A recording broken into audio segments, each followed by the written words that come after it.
Hi friends మనకు AP POLYCET 2024కు సంబంధించి web based counselling start అవుతుందండి ఈ రోజు నుంచి.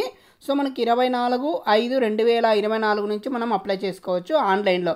సో ముందుగా మీరు ఫీ పే చేసేసి డాక్యుమెంట్ వెరిఫికేషన్ అనేసి మనము మన దగ్గరలో ఉన్న హెచ్ఎల్సీకి వెళ్ళాల్సి ఉంటుంది. ఓకే, సో మరి వివరాలు చూద్దాం ఏంటనేది. So the qualified candidates of AP POLYCET 2024 are informed that the admission into Polytechnic will be conducted based on the web counseling.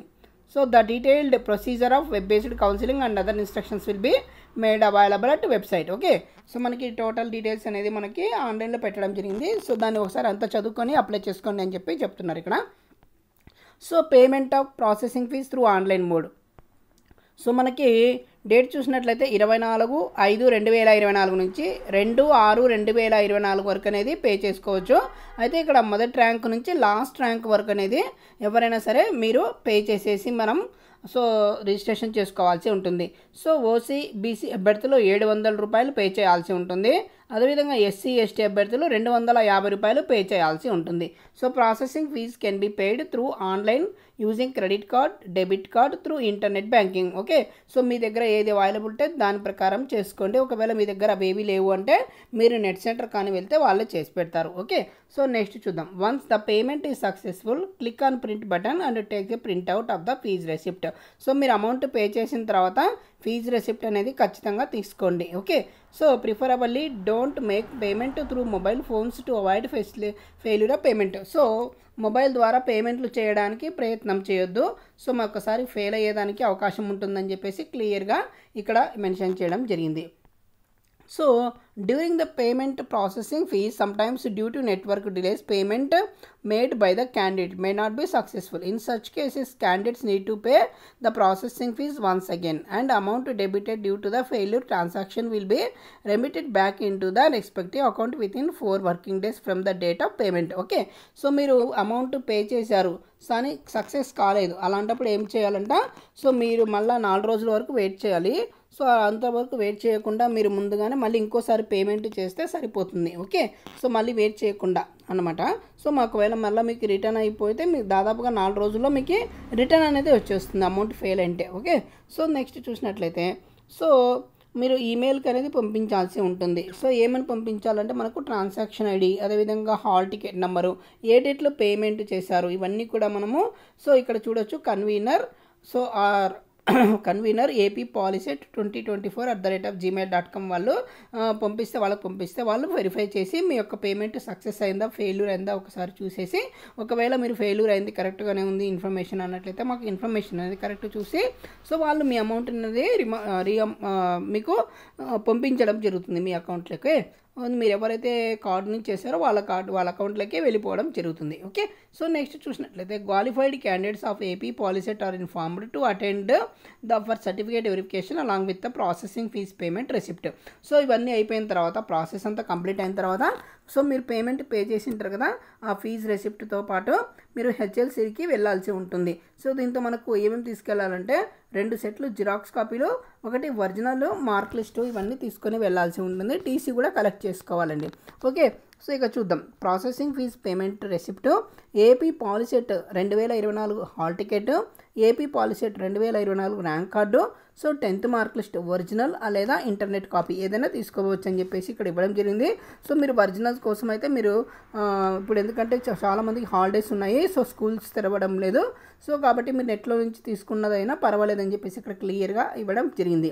ఇక నెక్స్ట్ 4th నుంచి 10th స్టడీ సర్టిఫికేట్స్ అనేది కూడా కంపల్సరీగా మీరు తీసుకోవాలి. మీ స్కూల్ నుంచి మీరు ఎక్కడ చదివారో అక్కడ స్కూల్ నుంచి 4th నుంచి 10th వరకు అనేది స్టడీ తీసుకోవాలి. ఓకే, సో దీంతో పాటు ఇంకా రెసిడెన్స్ సర్టిఫికేట్ అయినా తీసుకుంటే సరిపోతుంది. సో ఇక నెక్స్ట్ చూసినట్లయితే క్యాస్ట్, ఇన్కమ్, ఒకవేళ ఈడబ్ల్యూఎస్కి చెందిన వాళ్ళైతే ఈడబ్ల్యూఎస్ సర్టిఫికేట్ ఇవన్నీ కూడా ఖచ్చితంగా ఉండాల్సి ఉంటుంది. ఓకే, ఇక నెక్స్ట్ చూద్దాం. ఒకవేళ హ్యాండిక్యాప్డ్ అయితే హ్యాండిక్యాప్డ్ సర్టిఫికేట్ కూడా తీసుకొని పోవాల్సి ఉంటుంది. ఒకవేళ చిల్డ్రన్ ఆర్మ్డ్ పర్సనల్, ఒకవేళ సో ఆర్మీ సంబంధించిన పిల్లలైతే వాళ్ళు కూడా క్యాప్ సర్టిఫికేట్ తీసుకుపోవాలి. ఆంగ్లో ఇండియన్స్ అయితే వాళ్ళు కూడా సర్టిఫికేట్స్, ఎన్సీసీ స్పోర్ట్స్ ఉంటే వాళ్ళు ఎన్సీసీ సర్టిఫికేట్స్ అని తీసుకొని ప్రొడ్యూస్ చేయాల్సి ఉంటుంది వాళ్ళకి హెచ్ఎల్సీలో. ఇక నెక్స్ట్ స్కౌట్స్ గైడ్ చేసిన వాళ్ళు కూడా ఉంటే సో వాళ్ళు కూడా మీరు తీసుకొని వెళ్ళాల్సి ఉంటుంది కౌన్సిలింగ్ సెంటర్కి. So original certificates need not to be deposited in the college at the time of admission. So మీరు అడ్మిషన్ అయ్యేటప్పుడు ఎటువంటి ఒరిజినల్ సర్టిఫికేట్స్ అనేది వాళ్ళకి ప్రొడ్యూస్ చేయాల్సిన అవసరం లేదని చెప్పేసి ఇచ్చారు. ఇక next schedule for decentralised certificate verification for SC, ST, BC, OC candidates. So అందరికీ కూడా ఇక్కడ రిపోర్టింగ్ అనేది ఇవ్వడం జరిగింది. సో 27/5/2024 నుంచి సో మనకి 3/6/2024 వరకు అనేది సర్టిఫికేట్ వెరిఫికేషన్ చేసుకోవచ్చు. అయితే మీ ర్యాంకును బట్టి ఇక్కడ డేట్లు అనేది ఇవ్వడం జరుగుతుంది.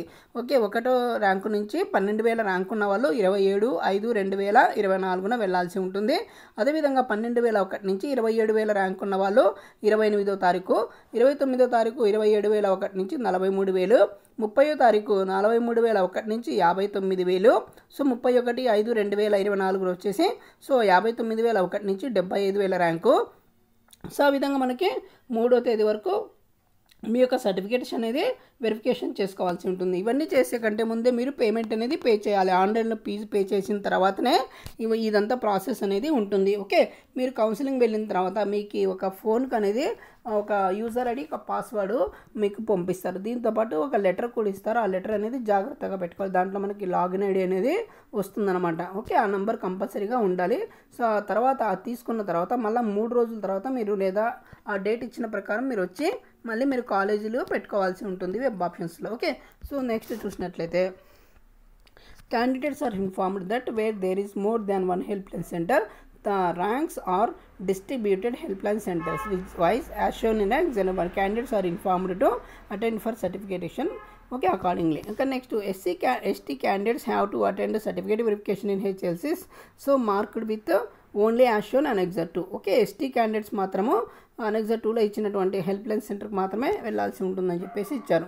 ఇక next candidates who are claiming special category, that is so PWD, CAP, NCC, sports, games, scouts, guides and Anglo Indian category should attend certificate verification at Government Polytechnic Vijayawada near Benz Circle అని చెప్పేసి ఇచ్చారు. So ఎవరైతే special కేటగిరీకి సంబంధించిన వాళ్ళు ఉంటారో వాళ్ళందరూ కూడా కంపల్సరీగా వెరిఫికేషన్కి అనేది సో మీరు విజయవాడకి వెళ్ళాల్సి ఉంటుంది. ఇక next schedule for certificate verification for PWD, CAP, NCC and games and Anglo Indian students. Okay, so వీళ్ళకి చూసినట్లయితే 31/5/2024 నుంచి సో ఇక్కడ చూడొచ్చు 3/6/2024 వరకు అనేది సర్టిఫికేట్ వెరిఫికేషన్ అనేది ఉంటుంది. సో ఎన్సీసీ వాళ్ళకి 1 నుంచి 40,000 ర్యాంక్ వరకు, సో ఆంగ్లో ఇండియన్స్ కూడా 1 నుంచి లాస్ట్ ర్యాంక్ వరకు 31/5/2024 వరకు అనేది వెరిఫికేషన్ అనేది ఉంటుంది. కానీ అదేవిధంగా స్పోర్ట్స్ అండ్ గేమ్స్ అదేవిధంగా ఎన్సీసీ ఉన్న వాళ్ళు మళ్ళీ 41,000 నుంచి 1 ర్యాంకు నుంచి 60,000 ర్యాంక్ వరకు, ఎన్సీసీ వాళ్ళైతే 40,001 నుంచి 80,000 ర్యాంక్ వరకు 1/6/2024. సో ఈ విధంగా డేట్లు అనేది ఇవ్వడం జరిగింది. మీరు ఏ ర్యాంక్ ఉన్నారు ఏంటని చూసుకొని సో మీరు సర్టిఫికేట్ వెరిఫికేషన్కి వెళ్తే సరిపోతుంది. ఓకే, ఇక నెక్స్ట్ చూసినట్లయితే schedule for exercising options for all candidates. So ఎవరైతే ఫీజ్ పేమెంట్ పే చేసేసి సర్టిఫికేట్ వెరిఫికేషన్ అయిపోయిన తర్వాత మీకు ఒక ఫామ్ ఇస్తారని చెప్పాను కదా, ఆ ఫామ్ తీసుకొని వచ్చి మళ్ళీ నెట్ సెంటర్కి వెళ్తే మీ యొక్క కాలేజీ మీరు ఏ కాలేజీకి చేరాలనుకుంటున్నారు, ఏ జిల్లాలో చేరాలనుకుంటున్నారు ఇవన్నీ కూడా మీరు పెట్టుకోవాల్సి ఉంటుంది. మీరు ఏ కోర్సు చేయాలనుకుంటున్నారు, ఫస్ట్ ప్రిఫరెన్స్ ఏంటి, సెకండ్ ప్రిఫరెన్స్ ఏంటి, ఇవన్నీ చూసుకోవాలి. 1-2 సార్లు చూసుకొని మీరు అప్లై చేసుకోవాల్సి ఉంటుంది. ఓకే, సో మీరు అప్లై చేసుకున్న తర్వాత మీకు కొన్ని రోజులకు అనేది సో మీకు నచ్చిన కాలేజీ వచ్చిందంటే మీరు జాయిన్ అవ్వచ్చు. ఒకవేళ మీరు మళ్ళీ నాకు నచ్చలేదు ఈ కాలేజీ, ఇంకా వేరే కాలేజీ కోసం నేను చూస్తున్నాను అనుకుంటే మళ్ళీ మీరు సెకండ్ ఫేజ్కి అప్లై చేసుకోవాల్సి ఉంటుంది. ఓకే, సో ఫస్ట్ ఫేజ్లో మీకు సీటు నచ్చకపోతే లేదా అక్కడ కాలేజీ నచ్చకపోతే మీరు సెకండ్ ఫేజ్కి ఎలిజిబుల్ అనమాట. సో మనం ఫీజు కట్టేది ఒకసారే కట్టాలి, ఇంకా సెకండ్ ఫేజ్కి మళ్ళీ కట్టాల్సిన అవసరం లేదు ఫీజు అనేది. సో మీరు అక్కడ చెప్పాను కదా 700 రూపాయలు ఓసీ బీసీలో, మిగతా అభ్యర్థులు 250 రూపాయలు అనేది పే చేయాల్సి ఉంటుంది. అది పే చేయాల్సిన అవసరం లేదు సెకండ్ ఫేజ్కి. ఓకే, సో ఇక నెక్స్ట్ వచ్చేసి సెకండ్ ఫేజ్లో కేవలం మనం వెబ్ ఆప్షన్స్ పెట్టుకుంటే సరిపోతుంది అనమాట. ఓకే, ఇక నెక్స్ట్ చూద్దాం. So allotment will be placed on website on 7/6/2024 after 6 PM. So ఎవరైతే వెరిఫికేషన్ అయిపోయి మీ కాలేజీలో వచ్చాయి అలాట్ అయింది అయిపోయినారో వాళ్ళందరూ కూడా 7/6/2024 నుంచి నెట్లో డౌన్లోడ్ చేసుకోవచ్చు. So login ID, hall ticket number, password, date of birth అనేది ఎంటర్ చేసేసి మీ యొక్క హాల్ టికెట్ నెంబర్ డౌన్లోడ్ చేసుకోవచ్చు అనమాట. ఓకే, మీరు ఎప్పుడైతే అక్కడ వెరిఫికేషన్కి వెళ్తారో అక్కడ ఫోన్ నెంబర్ అనేది ఖచ్చితంగా కరెక్ట్గా ఇవ్వాల్సి ఉంటుంది. ఒకవేళ మీరు ఫోన్ నెంబర్ రాంగ్ ఇచ్చారనుకోండి మీకు పాస్వర్డ్ అనేది రాదండి. ఓకే, ఇక్కడ నెక్స్ట్ చూద్దాం tuition fees payable after allotment 4,700 rupees per government and aided polytechnics and 25,000 rupees per annum in private and aided polytechnics and second shift engineering colleges. The reimbursement of tuition fees in respect of all eligible candidates will be as per the orders issued by government of Andhra Pradesh from time to time. Okay, so మనకి government కాలేజీలో seat వచ్చిందనుకోండి 4,700 రూపాయలు అనేది pay చేస్తే సరిపోతుంది. ఒకవేళ private కాలేజీలో seat వచ్చినట్లయితే 25,000 రూపాయలు అనేది పే చేయాల్సి ఉంటుంది. ఇక రీయింబర్స్మెంట్ అనేది గవర్నమెంట్ ఆర్డర్ని బట్టి ఉంటుందండి. ఒకవేళ మీకు ఫీజ్ రీయింబర్స్మెంట్ ఉంటే మీకు ఎటువంటి ఫీజు పే చేయాల్సిన అవసరం లేదు. లేకపోతే కంపల్సరీగా పే చేయాల్సి ఉంటుంది. అది కూడా ఇచ్చారనమాట. ఓకే, ఇదండి. ఏమైనా డౌట్స్ ఉంటే కింద కామెంట్ చేయండి.